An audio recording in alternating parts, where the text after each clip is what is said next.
and gave the movie a lot of personality. But the fact that the zombies are the actual heroes of this and like the humans are like the bad guys is like what really makes me like the movie a lot. Because you can do zombies like every other way that most people have already done that.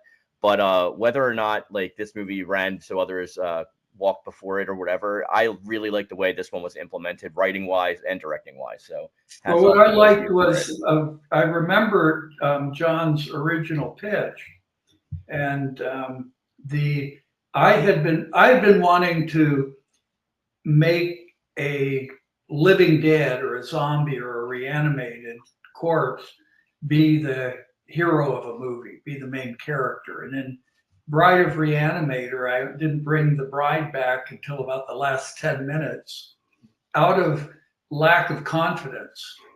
And then afterwards I said, God, she should have been the movie. Yeah, you know, great. she should have been the movie.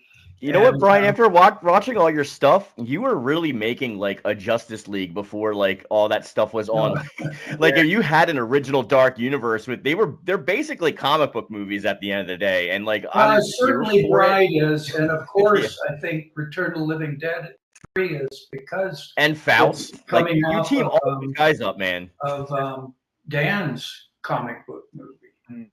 I thought what was wonderful about the great opportunity in this to me was that we were making the second sequel to the alternate sequel to the seminal horror movie of our time.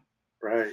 And so John and I got to do a sequel to both Return of the Living Dead and Night of the Living Dead. And I think that's why it didn't occur to me to be funny with it. And yet almost everything else I've done, I've made, you know, Bride Reanimator arguably is sort of a bunch of sketch comedies linked together. You know, if you look at it that way, it's entertaining. You know, it doesn't necessarily hold together as a movie, but there's like all these wild, kind of wacky scenes. But for some reason, and we had all the opportunity because of Dan O'Bannon's movie was funny, and then Wiederhorn's sequel was very consciously funny, and I think